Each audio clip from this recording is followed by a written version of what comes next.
Romance of the Three Kingdoms, Chapter 103. Let's dive straight into a moment that really defines Sima Yi's whole approach here, the Golden Helmet incident.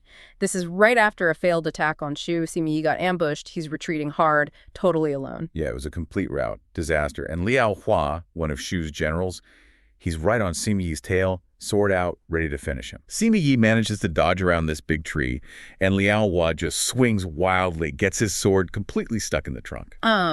Just pure luck. Maybe luck, maybe instinct, but that second saved his life. But Sima Yi, even then, he's already thinking about the chase, about how to escape properly. The misdirection. Exactly. He knows Liao Hua will be looking for him, so he takes off his fancy golden helmet, the Jinkui, and deliberately throws it off to the east. But he doesn't go east. Nope. He immediately turns and rides west. Classic feint. Liao Hua finds the helmet, thinks, the prize, the general, he went east, and wastes all that time chasing a ghost. Brilliant. So the trick works. Liao Hua comes back, probably quite pleased with himself holding this helmet. Fates. Head merit, right? Like he got the top guy. Yeah, he thinks he's got this huge trophy. But the real win for Shu wasn't the hat. It was the grain. They captured something like over 10,000 shik of grain. That showed Shu really had their supply line sorted out. That's a massive haul. Huge. But that helmet, it wasn't just a trophy. It became, a symbol. Sima Yi's failure, right there in metal. And you can bet Kongming filed that away for later use. A psychological weapon waiting to happen. Definitely. They weren't just fighting over land. They were playing head games, using personal stuff in their grand strategy. And what's really interesting is, even with this huge grain win, the sources say General Wei Yan was already complaining, not happy with how things went down. Yeah, you see that internal Shu tension bubbling up right away, even in victory. Definitely foreshadowing problems for Kongming later. But let's get back to Sima Yi. He gets back to his camp, probably feeling pretty humiliated, right? But his personal failure, it instantly gets overshadowed by the bigger picture. Because the emperor's message arrives. Exactly. Right. An imperial edict, straight from Cao Rui. And it basically lays out Sima Yi's new strategy, confirming that huge threat from Eastern Wu. And the order is? Short, simple, absolute. Hold firm, do not fight. Jian Shu Wu Zan. That's it. Sure. Sit tight, dig in, build walls. Don't engage Kongming. And this wasn't just military advice. It was political cover for Sima Yi. Now he could tell his own eager generals, the ones wanting glory, sorry, Emperor's orders. Clever. So his patience wasn't just about military tactics. It was political maneuvering, too. Using the Emperor's command to justify this super defensive posture. Precisely. Deep trenches, high ramparts. He knew Wei couldn't afford a risky fight in the west while Wu was attacking the east. He just had to be like a rock, unmovable. Okay, so if Sima Yi is basically playing statue in the west because of the east, we need to look east, right? What exactly was going down between Wei and Sun Quan? Yeah, the east was exploding. Emperor Cao Rui himself took charge, leading troops to the key city of Hefei, and he sent other generals, Liu Xiao and Tian Yu, to shore up defenses elsewhere. So Wei's reacting strongly. Very, and they actually strike first. Really sharp tactical win. General Man Chong had this idea for a surprise night raid. On the Wu Navy. Yeah, their base at Lake Chou. Man Chong and another general, Zhang Qiu, led it. Caught the Wu forces completely off guard, burned tons of ships, supplies, grain. Huge blow. Zhuge Jin, the Wu commander there, had to flee. Big morale boost for Wei. Okay, so Wei is feeling pretty good, but then they run into Lu Xun. Yes. The genius of the East. Lu Xun sees Wei getting maybe a bit overconfident after that raid, and he comes up with this absolutely brilliant counterplan. What was it? A pincer movement. He asks Sun Quan basically, pull your troops back from sieging Xincheng, then have those troops swing around and cut off Wei's retreat path. Meanwhile, Lu Xun himself would attack from the front. Boxing them in. Totally. If it worked, Cao Rui's main force. Trapped. It was a potential game changer. Sure, yeah. Fate, maybe. The messenger carrying this super detailed plan, he gets captured by Wei forces. No. Yes. And Cao Rui himself reads the whole thing. He's apparently so impressed by the strategy, the elegance of it, he calls it Miao Xuan, a marvelous calculation. Wow. So Wei knows exactly what Lu Xun is planning. Every detail. Which leads to the most amazing part of this whole Eastern situation. Lu Xun's reaction. He finds out his plan is blown. Summer heat is making his troops sick. Zhuge Jin is panicking, saying, we got to retreat now. Yeah, you'd think. Get out while you can. But Lu Xun says no. He refuses to move. Why? That seems incredibly risky. Because he's playing mind games again. Yeah. He figured a hasty retreat would just scream panic. It would invite Wei to chase them down, knowing they were weakened and demoralized. He needed to project calm, confidence. How do you fake confidence when your plan is toast and your army's sick? Through theater, almost. He orders his troops to start planting beans and wheat right outside the camp gates, like they were settling in for the long haul. Planting crops? Seriously? Seriously. And then he and his generals are seen just casually playing archery games right out in the open. He's putting on a show for White spies. Exactly, sending a clear message to Kaorui. Yeah, you saw my plan. So what? I'm still here. I'm ready. I'm not scared. And it worked. That appearance of leisure, of readiness, it made Kaorui hesitate. Gave Lu Xun the breathing room he needed. That's incredible nerve. Isn't it? Then Lu Xun executes this brilliant decoy. He has Zhuge Jin make a show of defending with boats, while Lu Xun marches his main army off towards Xiangyang, making it look like a major new offensive threat. And Kaorui buys it. Well, Kaorui knew Lu Xun wasn't someone to underestimate. When his own generals wanted to pursue Lu Xun's retreating main force, Kaorui stopped them. He apparently said Lu Xun was the equal of Sun Tzu. High praise. So Lu Xun gets his army out clean. Masterfully. Retreated without significant losses even after his plan was completely compromised. And crucially, the Eastern Front basically ends in a stalemate, which, going back, totally justifies Sima Yi sticking to his orders. Hold firm, do not fight. Right, so Sima Yi's patience paid off. It was validated by the emperor's strategy. But Kongming can't afford a stalemate, can he?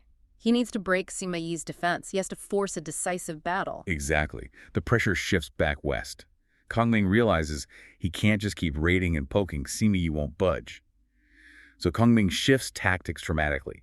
He starts planning for permanence at Qishan. Permanence? What do you mean? He starts settling the land. He orders his Shu soldiers and the local Wei civilians to start farming together. Allocated plots.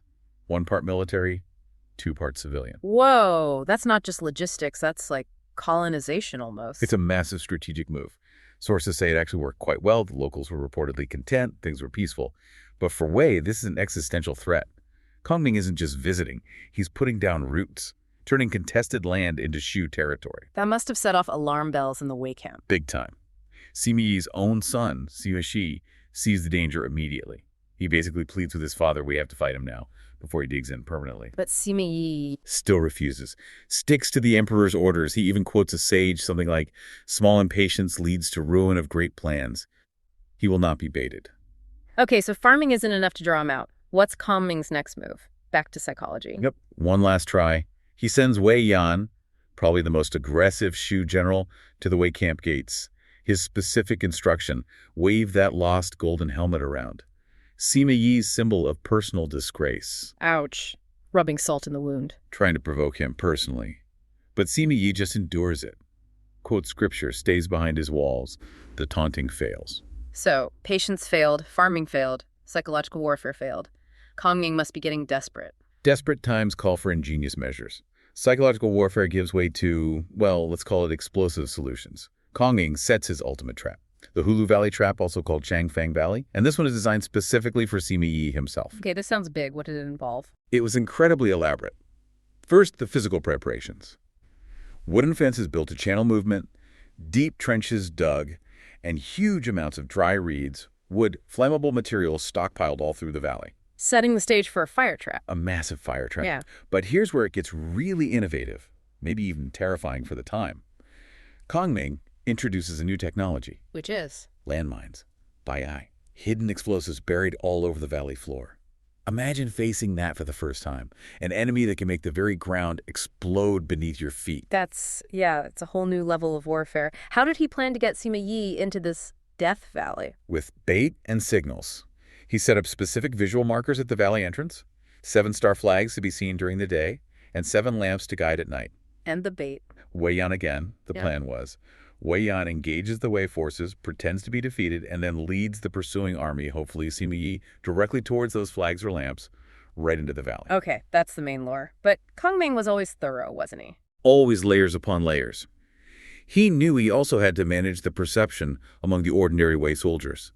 So he sent another general, Gao Shang, on a different mission. What was that? Gao Shan was to take small groups, maybe just 20, 30, 50 at a time, of those famous wood oxen and flowing horses, the mini Liuma transport devices. His advanced supply carriers. Exactly. But load them with only small amounts of grain and basically parade them around where small way patrols could easily capture them. Why waste those valuable machines on tiny, easy captures? To keep the rank and file happy and distracted, give the regular way soldiers lots of small, easy victories, lots of easily captured grain. They feel like they're winning, they're getting loot.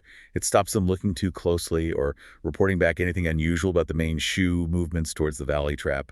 It scatters their focus. Brilliant psychological diversion for the common troops. Keeps them busy finding shiny objects while the big trap is set for the leadership. And eventually, the pressure inside the Wei camp just boils over. Two Wei generals, Xiao Hui and Xiao Huo, they see these seemingly scattered Shu forces, these easy grain captures, and they finally convince Sima Yi to let them attack. Sima Yi finally gives in. He does.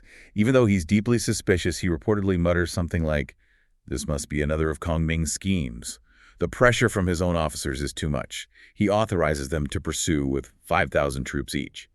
The opening moves are really interesting because Sima Yi shows this surprising level of restraint. That's a great place to start. So things kick off. Wei generals Summer Hu and Summer Hu He, they score a win. They capture some Shu soldiers. But the real prize wasn't the soldiers, was it? No, not really. The big win was logistical. They snagged those famous supply carts, the wooden oxen and gliding horses. The Muni Lima. Exactly. And you have to understand, these weren't just carts. They were Kongming's, like signature invention, almost automated, keeping his army fed miles from home. So capturing them hurt Shu's supplies. Definitely hurt supplies, but it was also a psychological hit, right? It chipped away at Kongming's image of, technological superiority. Okay, so Sima Yi grabs these soldiers, interrogates them, and they tell him Kongming is, spreading his forces out? Yeah. Getting ready to farm? Yeah, that's the story they give. That Kongming's basically slowing down, decentralizing, prepping for a long haul, maybe setting up farms. And Sima Yi's reaction is, well, it's unexpected. He lets them go. He does. Instead of, executions or more intense grilling, he just releases them. Okay, hold on. That seems incredibly risky. Why would Sima Yi, this master strategist, just trust what enemy prisoners say and let them walk? Well, because his focus shifted. It wasn't about immediate military gain right then. It was about undermining the enemy's will to fight. Oh. He lets them go and specifically tells them, go spread the word about Wei's leniency and kindness. That's the phrase used. Guan Hao Wrench. Leniency and kindness. While planning something else entirely. Exactly. He's sowing doubt, maybe making the Shu soldiers think, hey, maybe capture isn't so bad. It softens them up. So it's like feigned benevolence to make them drop their guard. That's pretty brilliant. And devious. Oh, absolutely. And Sima Yi even points to his inspiration. He says, essentially, this is Lu Meng's plan to take Jingzhou. Right. Lu Meng famously pretended to be sick, disarmed his troops, looked totally non-threatening. And then launched a massive surprise attack that completely worked. So by invoking Lu Meng, Sima Yi is sending a message, probably directly to Kongming. What message? I'm playing the long game, the psychological game. I'm going to wear you down slowly. The goal, explicitly stated, was to Shibi Zansin diminish their fighting spirit. Wow. Okay, so Sima Yi signals long game, and Kongming sees it immediately. And he realizes, Right. What? He can't afford that. Precisely. Kongming knows he can't win a war of attrition against Wei's resources. If Sima Yi wants patience, Kongming needs a knockout blow. Now. So Sima Yi's long game becomes the trigger for Kongming's deadly short game. You got it. Kongming pivots. He recognizes Sima Yi's patience, his reliance on the long haul, is now the thing to exploit. So he starts laying the trap. Shangfang Valley. Right. How does he set it up?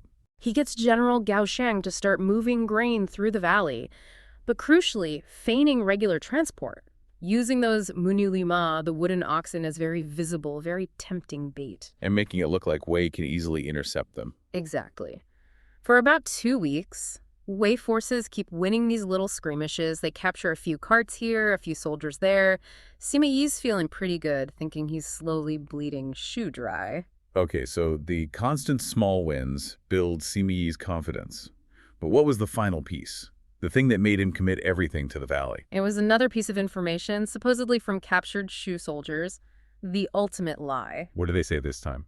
They told Sima Yi that Kongming himself, the great strategist, had personally moved his main camp just 10 li, maybe 3 or 4 miles west of Shangfang Valley, and that he was there personally overseeing the grain stockpiling. The idea that Kongming, the mastermind, is now reduced to basically guarding supplies. Exactly. It played right into Sima Yi's perception, maybe his ego, the idea that his rival was getting desperate. It was just too tempting to resist. So Sima Yi thinks, okay, I've got him strategically cornered, and he comes up with his own plan.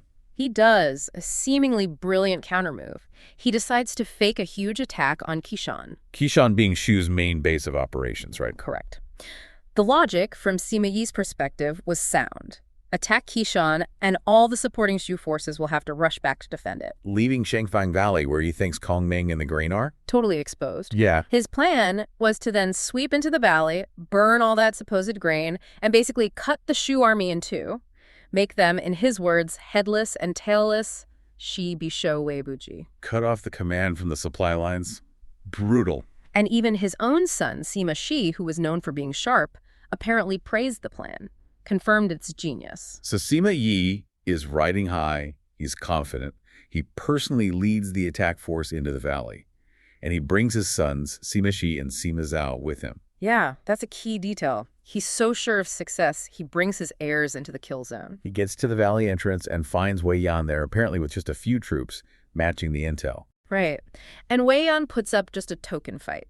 The text says, not 3 clashes, Bu Sheng Senhi. Like, barely engages at all. Before turning and running deeper into the valley. Exactly. The perfect lure. Sima Yi sees this as the final, desperate retreat. He orders his main force in. He does pause, sends scouts ahead, just to be sure. And the scouts come back saying, no ambushers, just lots of grass huts. Grass huts, suggesting grain storage. That seals it for Sima Yi. That's the final confirmation he thinks he needs. He commits everything, his men, his sons, his own reputation, drives them all deep into this narrow, enclosed valley floor. And then boom. Then the trap springs. Suddenly noise erupts from the cliffs all around them. The entrance is sealed off, fire arrows, maybe burning logs rolled down. Panic. Complete chaos. Then comes the ordnance. Kongming had prepared rockets, fire arrows streaming down, and landmines delay. They'd buried explosive. Landmines? In the 3rd century. Well, explosive devices triggered by pressure fuses, yes. Maybe gunpowder-based? The text uses delay. And crucially, those grass huts, they weren't full of grain. They were just kindling. Exactly. Wow. Covered in dry brush, oil, maybe. They ignite instantly from the fire arrows and the exploding mines. The whole valley becomes a furnace. Oh my God. Checkmate. Sima Yi trapped, his army burning. How's he described? The novel says he was speechless and helpless, jingdeshuzu, utterly stunned. He gets off his horse, grabs his 2 sons, hugs them, and just cries out, we're all going to die here. Wow, that's a raw moment. The calculating strategist completely broken, facing death with his children. Kongming has won. It absolutely looks like it. Total victory for Shu. The war seems over. But then something completely unexpected happened. The weather. The weather. At that exact moment of Sima Yi's despair, the sources described this sudden dramatic shift. A huge wind picks up. Okay. Then dark energy filling the sky. Hey, Keyman Kong, ominous. Followed by a massive clap of thunder. And then the rain. And then a torrential downpour. A Zuyu kingpin. Just sheets of rain coming out of nowhere. Instantly putting out the inferno. Instantly. Douses the massive fire, cools everything down. And those landmines, the delay. Suddenly useless in the mud and water. Unbelievable. Pure luck. Or fate. Well, that's the question, isn't it? Sima Yi, ever the pragmatist, doesn't waste time pondering. The fire's out, the exit's no longer blocked by flames. He uses the chaos to charge out. Charges right out, links back up with his reinforcements, Zheng Hu and Le Shen, who are waiting outside. He escapes. So Sima Yi and his sons survive the fire trap. But the overall situation, it's still pretty bad for Wei, right? He might be alive, but his plan failed. Absolutely. While he was trapped in the valley, Kongming's other forces weren't idle. Sima Yi's main camp, back at Weinan, captured by Shu. Exactly as Kongming had planned. The distraction worked, even if the killing blow didn't land. Right. The trap partially succeeded. It drew Sima Yi away. And those Wei troops Sima Yi had sent to attack Qishan, the ones meant to draw Shu forces away. What happened to them? Total disaster. They were routed. The reports filtering back were horrific. Something like 10 out of every 8 or 9 soldiers were killed or wounded. A catastrophic defeat for that wing of the Wei army. They fled north, across the Wei River. So even with the rain saving Sima Yi personally, it was still a massive tactical win for Shu overall. Kongming must have been But, well, how did he react? Imagine it. Kongming's up on the mountains, watching. He sees the fire start, the valley ignite. He must have thought, I've done it. It's over. Jubilation. And then the news comes. Miraculous rain, Sima Yi escaped. Yeah. And his reaction is captured in probably one of the most famous lines in the entire novel. He looks up at the sky, sighs, and says, Man proposes, heaven disposes. Man proposes, heaven disposes, it cannot be forced. Mu shi zai ren sheng shi zai tian. Buki king ye. It just perfectly sums up the agony, right? The genius strategist whose perfect plan, meticulously crafted, is just undone by sheer random chance. It's heartbreaking, in a way. And the novel itself drives the point home. Right after that quote, there's a poem. Oh, yeah. What does it say? It basically laments that if Kongming's fire trap had worked, if the rain hadn't come, the empire would never have eventually fallen to the Jin dynasty. Which was founded by? Sima Yi's descendants. Yeah. His son, Sima Shi, and especially his grandson, Sima Yan. So the novel explicitly links that downpour, not just to saving Sima Yi's life, but to saving the entire future dynasty. The fate of China turned on that rainstorm. Wow. Okay, so after this near-death experience and the tactical hit, Sima Yi shifts gears completely, doesn't he? He has to. He retreats north of the Wei River, burns a floating bridge behind him, cuts off pursuit, and then he lays down the law for his own troops. What's the new strategy? Absolute defense. He issues a strict order. Anyone who even suggests going out to fight Kongming will be executed. No more engagements. Period. He knows he can't outmaneuver Kongming in the open field. Exactly. He realizes his only advantage now is time and resources. Patience becomes his weapon. He tells his general Guo Wai, look, if Kongming pushes east along the mountains towards Wungong, we're still in trouble. That's an aggressive move. But if Kongming stops, digs in at Wuzhong Plains, Yuan, which is a more static defensive position, then Wei is safe. And the scouts come back. Scouts report Kongming has indeed halted. He's setting up camp at Wuzhong Plains, preparing for a longer confrontation, focusing on logistics again. How does Sima Yi interpret that? It's fascinating. He doesn't credit his own escape or strategy. He tells his men this outcome is due to the great fortune of the Emperor Great Wei. Da Wei Hong Di Ji Hong Fu Ye. He sees it as heaven-favoring Wei, not his own brilliance. Humility, or maybe just recognizing the role of luck? Probably a bit of both. And his final command captures his entire philosophy from this point on. Firmly defend without fighting. When they delay, they will naturally change. Basically, let them sit there. Let time, logistics, maybe Kongming's own declining health do the work. The ultimate passive victory. Let your enemy defeat himself. It's the triumph of patience over aggressive genius, forced by near annihilation and maybe a bit of rain. Kongming needs a fight.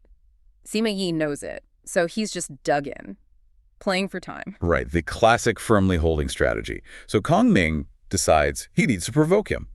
And his method is, savage is a good word. He sends a box. He does. A large box.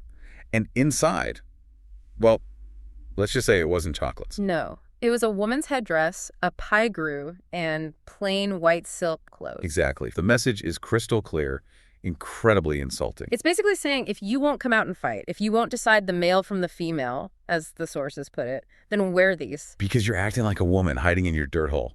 I mean, talk about psychological warfare. The aim was obviously to sting Sima Yi's pride, right? And maybe even more, the pride of his generals, get them riled up. Force a mistake. Force a rash engagement.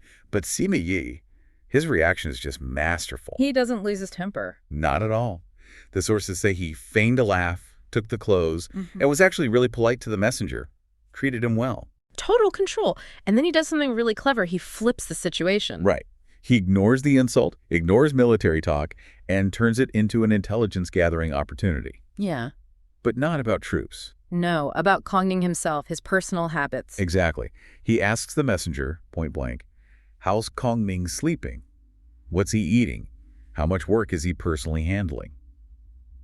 The sources use the term shizi fan jin, the complexity, the sheer volume of his tasks. He's not asking about strategy, he's probing for burnout. He's looking for signs of exhaustion, physical limits. And the messenger, maybe trying to impress Sima Yi with Kongming's diligence, just spills everything. Yeah, he tells him Kongming wakes early and sleeps late. Yeah. He personally reviews punishments, even minor ones like 20 lashes. 20 lashes, he's handling that himself. Apparently so. And the kicker, Yeah. he's barely eating. Less than a few sheng of green a day, which is, not much fuel. Wow. So Sima Yi gets this report. And it's like a light bulb goes on. Strategic gold. He immediately sees Kongming's fatal flaw. He turns to his officers and basically says, Kongming eats little and manages much. Can he last long? She fan. eating little, managing much. That phrase just cuts right to the heart of it, doesn't it? It's everything. Sima Yi isn't analyzing troop numbers here. He's analyzing Kongming's health, his sustainability. He realizes Kongming is already defeated, in a way. Defeated by his own workload. Exactly. By the unsustainable pressure he's putting on himself. Sima Yi figures, I don't need to beat him in battle. I just need to wait. It's like a masterclass in strategic patience, based on assessing the opponent's, managerial limits? Right. If the leader is doing every little thing, you're not being diligent, you're just heading for a crash. Sima Yi saw that stress point and knew time was on his side. And here's the kicker. The messenger goes back, tells Kongming what Sima Yi said, And Kongming doesn't argue, doesn't get angry, he just sighs. and says, he truly knows me. Yeah, it's an admission. He knows Sima Yi is right, which tells you this wasn't exactly news to Kongming, or at least to those around him. So the external enemy identifies the problem, but there was already internal pressure about this. Oh, absolutely. We get this amazing scene where one of his own subordinates, Yang, basically gives him the same critique. Yang calls him out on the micromanagement. Directly. Points out that Kongming is personally checking ledgers. Shengzi Xiao Bushu. Things a prime minister probably shouldn't be bogged down with. It sounds like a modern HBR article or something. It really does. And Yang uses this brilliant analogy. He says, governing is like running a household. Okay. The master, the head of the house, should be resting, eating well, overseeing things. You have servants to till the fields, maids to cook the meals. That's delegation. Right. Division of labor. Exactly. If the master tries to do everything themselves, plowing, cooking, cleaning, what happens? They collapse. They become physically worn and mentally exhausted, Xingpi Shenkun. The whole system fails because the person at the center breaks down. That's incredibly insightful. He's basically saying, you're going to burn out and take us all down with you? Pretty much. And he even uses historical examples to back it up. Like who? Like the Prime Minister Bingji, who famously ignored a dead body on the road, but was deeply concerned about an ox panting too heavily. Meaning focus on the system's health, not every single incident. Precisely. And Chen Ping, another famous minister, who, when asked about specific grain reserve numbers, just said someone else is in charge of that. He knew his job was big picture, not granular detail. So delegate. Focus on strategy, not spreadsheets. That was Yang's point. But Kongming, his reaction is pure emotion. He doesn't take the advice. He cries. He defends himself by talking about the immense responsibility placed on him by the late Emperor Liu Bei, that dying trust. The weight of expectation. He genuinely seems to believe that nobody else could possibly be as dedicated. He's afraid that if he lets go, even a little, the whole mission, the restoration of the Han, will just collapse. So his greatest strength, his incredible diligence and sense of duty, becomes his Achilles heel. Exactly. The very thing that made him Kongming, the strategic genius, is now the critical vulnerability that Sima Yi spots from across the battlefield. His inability to manage his own workload becomes a fatal military weakness. Wow. Okay, so while Kongming is struggling with internal management of his tasks, Sima Yi has a different internal management problem, right? Oh, yeah. Big time. His own generals, they got those petticoats and they are furious. They want blood. They want to fight now. Absolutely. Their honor has been insulted in the most public way possible. They're demanding Sima Yi drop the defensive strategy and attack. Restore their pride. So now Sima Yi has to manage his team's emotions and impatience. How does he do it without looking weak? Pure political theater. Genius level stuff. He tells his generals basically, look, I want to fight too, but, the emperor, Cao Rui, gave me direct orders, Ming Zhao, to stand firm. My hands are tied. Okay. Plausible deniability, but the generals are still pushing. They are. So Sima Yi says, okay, fine, I'll ask the emperor for permission. He then writes this incredibly dramatic, formal request, memorial to Cao Rui. And in it, he basically says, Your Majesty, we've been profoundly humiliated by these, garments. My men are enraged. Please let us go out and fight. But he doesn't actually want permission. Not a chance. He knows fighting now plays right into Kongming's hands. This is all for show. And someone on the emperor's side figures this out. Yes. One of Cao Rui's advisors, a guy named Xin Pai, reads the memorial and instantly gets it. He tells the emperor, essentially, Sima Yi has absolutely no intention of fighting. So what's the point of the letter then? Xin Pai nails it. He says Sima Yi is just looking for a clear, undeniable imperial decree forbidding him to fight. He wants the emperor to be the one to say no.